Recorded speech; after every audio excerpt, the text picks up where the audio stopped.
Meus irmãos e minhas irmãs, vamos neste momento unir os nossos pensamentos e direcioná-los ao nosso querido Mestre Jesus, formando assim uma grande corrente de oração para aurir dele os recursos que nós necessitamos para nos fortalecer e também fortalecer aqueles que são necessitados. Divino amigo, nestes momentos tumultuados e tensos que ora enfrentamos, rogamos a vós o amparo e a harmonia para os nossos lares. Que a vossa luz possa higienizá-los de todo o fluido deletério e ali deixar impregnado o perfume do vosso amor. Dai, Senhor, o consolo e a esperança para aqueles irmãos que sofrem a angústia do desemprego, aos irmãos enfermos e hospitalizados. Proporcionai-lhes, Senhor, o alívio de suas dores e uma boa recuperação. Que o ânimo e a coragem sejam companhias incessantes para aqueles que forem pegos pelo desânimo e pela tristeza.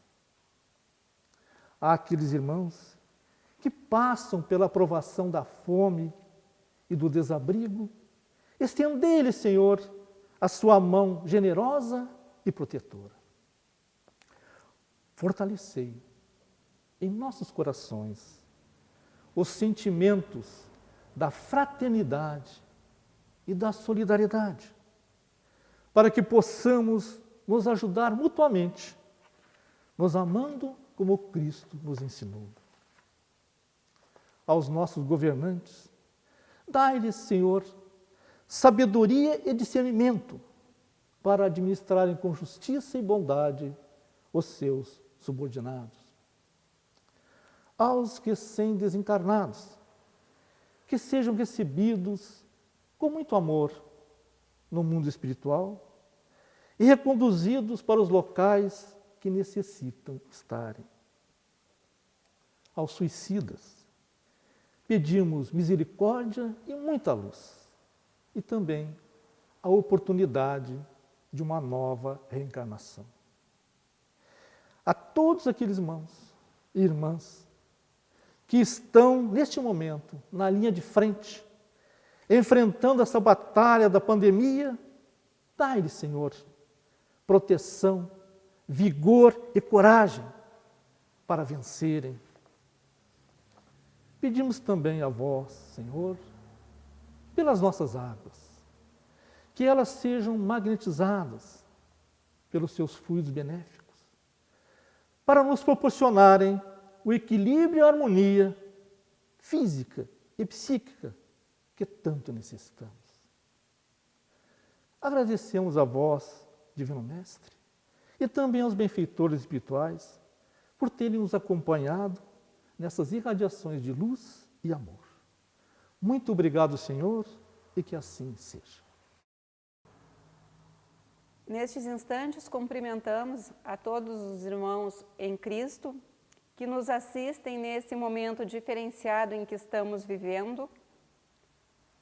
Que nesses instantes estejamos sintonizados com os ideais do amor de Jesus e que Ele, através dos seus enviados, nos envolva na sua luz, auxiliando no nosso entendimento das lições. E hoje nós trazemos o item 14 do capítulo 16 do Evangelho segundo o Espiritismo, intitulado O Desprendimento dos Bens Terrenos.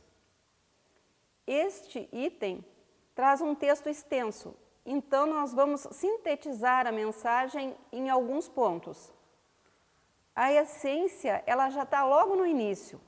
O autor da mensagem nos diz: vosso amor aos bens terrenos é um dos mais fortes entraves ao vosso adiantamento moral e espiritual. Por esse apego à posse, Suprimis as vossas faculdades afetivas, as transportando todas sobre as coisas materiais.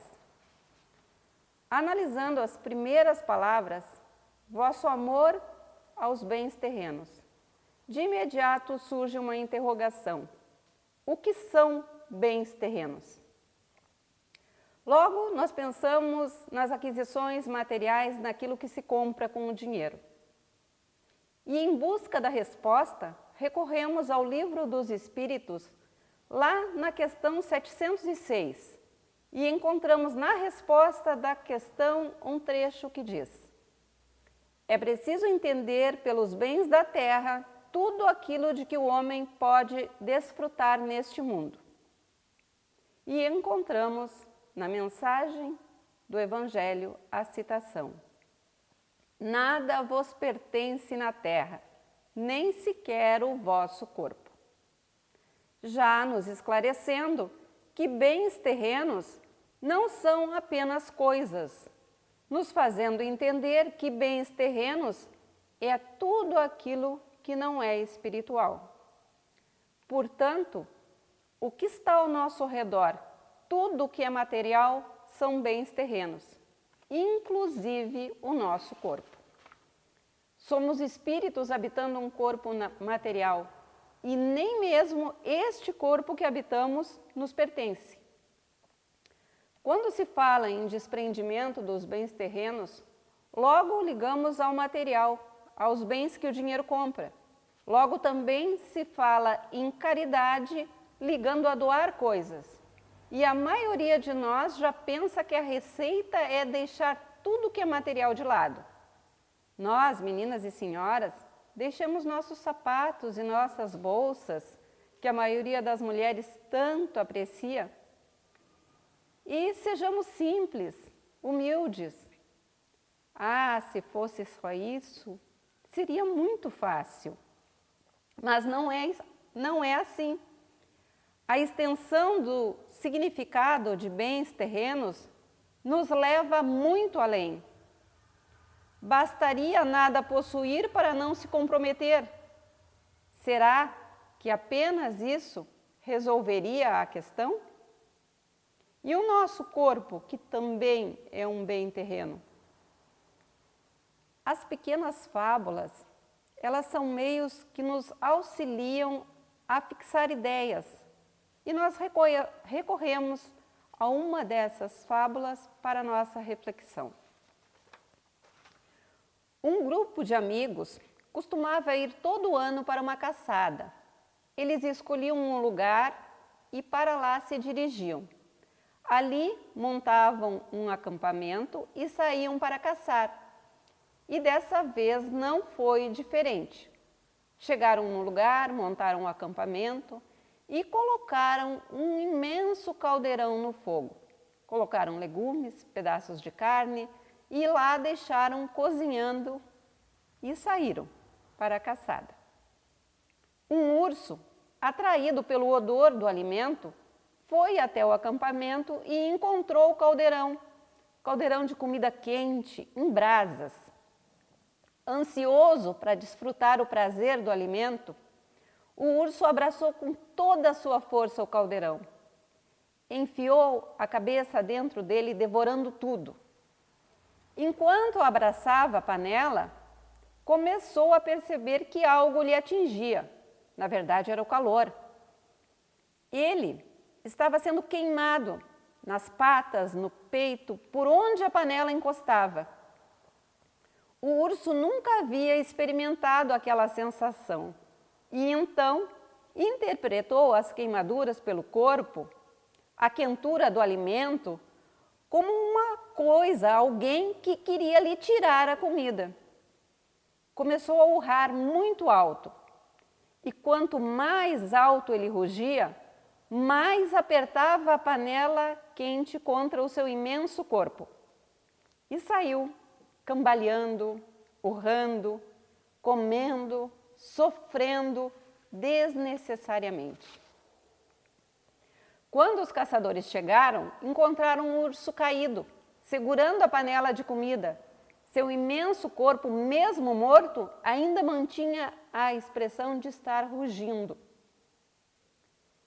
E aí, irmãos, quantos bilhões de anos que o espírito, na sua caminhada, se abrigou no instinto para então entrar na razão.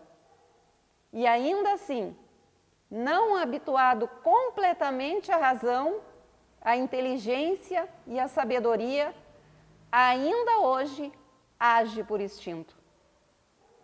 Vamos, frente às situações da vida, e não falamos aqui somente da vida material, falamos da vida espiritual, porque a vida espiritual é ora nós encarnados, ora nós desencarnados. Vamos nos apegando instintivamente às situações que nos fazem sofrer. Voltamos para a mensagem do Evangelho. Por esse apego à posse, suprimis as vossas faculdades afetivas em as transportando todas sobre as coisas materiais. Nos agarramos ao caldeirão com força, abraçamos coisas em nossa vida que julgamos ser importantes, esquecemos o verdadeiro objetivo da vida física.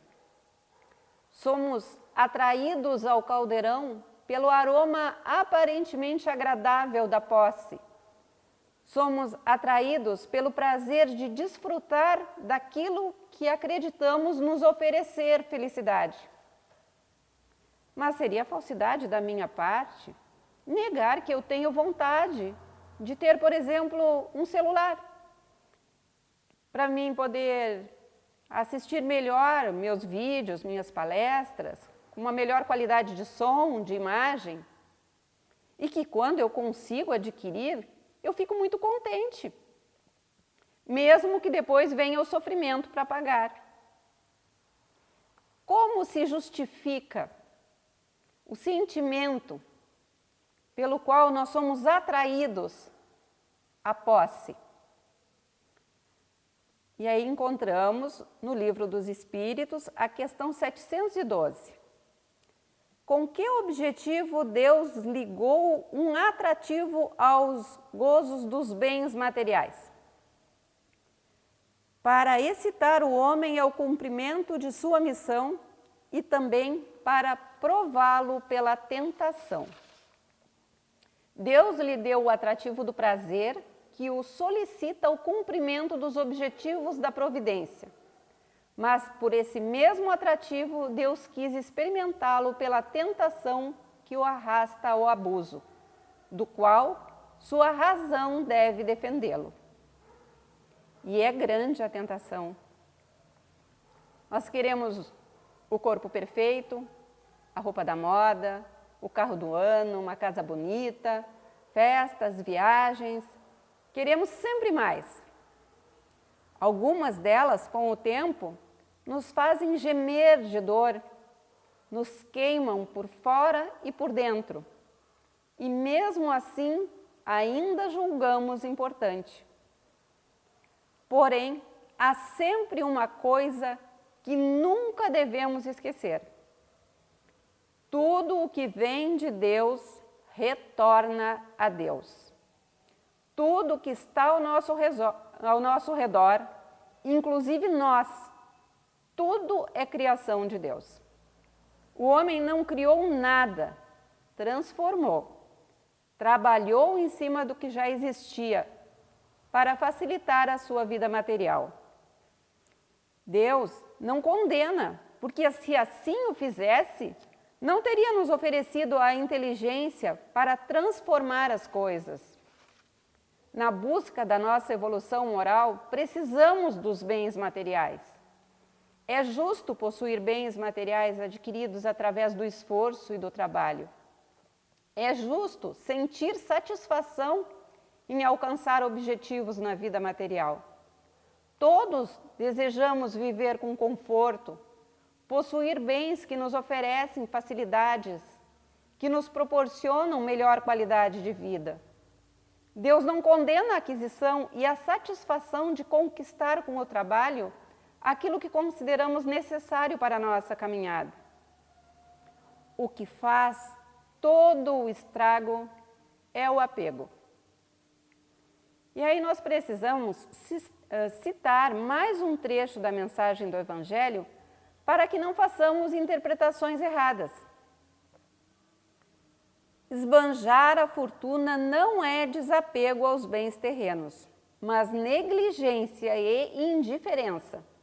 O desapego aos bens terrenos consiste em apreciar a fortuna pelo seu justo valor, em saber servir-se dela para os outros e não só para si, a não sacrificar por ela os interesses da vida futura, a perdê-la sem murmurar, se apraz a Deus, vou-la retirar. Na mensagem cita a palavra fortuna. Nós vamos fazer uma troca. Vamos trocar pela palavra dinheiro para ver o que acontece. Esbanjar o dinheiro não é desapego aos bens terrenos, mas negligência e indiferença. O desapego aos bens terrenos consiste em apreciar o dinheiro pelo justo valor, em saber servir-se dele para os outros e não só para si, a não sacrificar por ele os interesses da vida futura, a perdê-lo sem murmurar, se apraz a Deus, vou-lo retirar. Deu um outro sentido na mensagem? É que trocando a palavra, ela atinge a todos. Porque a gente pode pensar, não é comigo, sou pobre, não tenho fortuna. Mas não nos esqueçamos que para o rico, R$10 não é nada. Para o pobre, é uma fortuna. Vamos explorar um pouco mais antes de voltarmos ao ponto em que nos encontrávamos. A não sacrificar por ela os interesses da vida futura. A perdê-la sem murmurar, se apraz a Deus, vou-la retirar. Difícil não murmurar, não se lamentar quando a gente perde. É que o que faz a diferença, o que faz todo o estrago, é o apego. Pelo apego exagerado, quantas dores, quantos crimes, quantas mágoas, quanta desunião, quanto sofrimento. E voltamos à mensagem do Evangelho. Há sempre no homem de posses um sentimento tão forte que o apega à fortuna, é o orgulho. Seu orgulho coloca-lhe uma venda nos olhos e lhe tapa os ouvidos. Não compreende que com toda a sua inteligência e sua habilidade, Deus pode derrubá-lo com uma só palavra. E nada mais claro do que os acontecimentos que estamos vivendo atualmente. Nações ricas, soberanas, grandes potências financeiras, toda a população da Terra curvada perante algo desconhecido, que assusta, que apavora. Bem-aventurados aqueles que reconhecem que não sabem nada perante a grandeza do universo. Nós não sabemos nada. Os meios pelos quais Deus manifesta a sua divina bondade ainda estão longe, bem longe do nosso alcance. Muitas vezes achamos que determinada escolha é o melhor para a nossa vida. Então nos apegamos tanto naquilo que deixamos de enxergar que há outra solução, há outro caminho. Precisamos aprender a fazer diferente, nos colocarmos à disposição para aprender. Porque nos colocando à disposição para aprender, nós ajudamos o desprendimento. Porque então eu sigo em frente, não fico parado me lamentando no erro. Os equívocos, eles me servem de lição para que eu possa fazer diferente. A gente precisa usar das coisas materiais, dos bens econômicos, do conforto de tudo, mas de forma comedida, e devagar aprender a se desprender disso.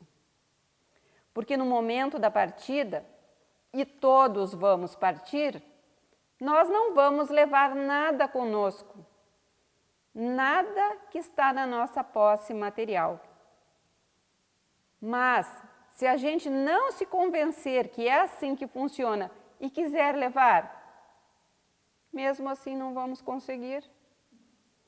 Se não cuidarmos, vamos cair com o corpo inanimado, agarrado àquele caldeirão e continuar nos queimando.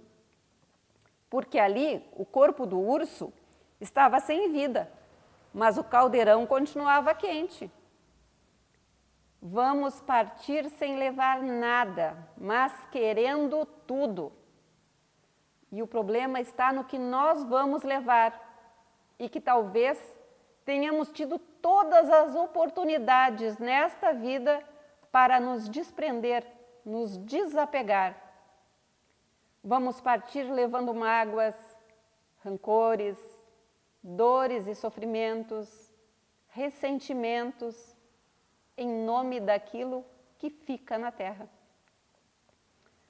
Muitas circunstâncias da vida me convidam a fazer diferente e eu interpreto que foi o outro que me logrou, que me enganou. Quantas perdas materiais que sofremos que não passam de recado para que tenhamos uma postura diferente perante a vida que estamos levando. Deus nos dá, Deus nos tira, se assim for para o nosso bem. Eu preciso me desapegar e esse desapego ele continua depois que nós partimos. Difícil é desprender-se dos hábitos arraigados no nosso espírito em todas as nossas jornadas. Há quanto tempo estamos fazendo uso dos bens materiais de forma que, no final, somos aquele urso comendo e sofrendo. O estado de paz interior, paz íntima, seja aqui ou no mundo espiritual, depende da capacidade que tenhamos de deixar tudo aquilo que consideramos nosso. Inclui as pessoas que amamos. Temos medo de abandoná-las e esse medo nos coloca numa situação de sofrimento, de desespero. Na mensagem do Evangelho nos diz: Deus vos emprestou, deveis restituir. E Ele vos empresta com a condição de que o supérfluo, pelo menos, reverta para aqueles que não têm o necessário. E qual é o limite entre o supérfluo e o necessário? Vai depender sempre do olhar de cada um. E aí, para nós encerrarmos, pensemos que nós somos individualidades maravilhosas, cada uma no seu tempo. Qual é a nossa essência? Deus criaria algo mal? Onde está a luz com que nós fomos criados? Deus nos criou e disse: vai, descobre a ti mesmo, descobre as tuas potencialidades. Na medida que nós vamos nos descobrindo, vamos entendendo o caminho que nos leva de volta a Deus. O orgulho vai diminuindo, o egoísmo vai diminuindo. Começamos a ter um olhar diferente para o outro. Começamos a nos ajustar e ganhar condições para entender e praticar a caridade. Desprendimento também é autoconhecimento. É ter uma noção real do valor de tudo que nos cerca e saber que estamos na terra de passagem. E obrigado pelo momento. Que Deus ilumine a todos nós. Jesus, Divino Mestre e amigo, companheiro de todas as horas e de todos os momentos, que a sua paz possa envolver os nossos corações, nos dando a serenidade necessária para enfrentarmos e vencermos as nossas dificuldades. Que a sua luz ilumine os nossos passos, para que possamos andar seguros pelos caminhos que o Senhor designou para nós. Fortalecei em nós o íntimo a chama da esperança, para que a expectativa de dias melhores seja solidificada em nós. Estendei sempre a sua mão amiga para nos reerguer nos percalços do nosso dia a dia. E mostrai-nos, Senhor, a melhor direção a seguir quando estivermos envoltos pela dúvida. Muito obrigado, Senhor, pelo seu infinito amor. Muito obrigado, e que assim seja.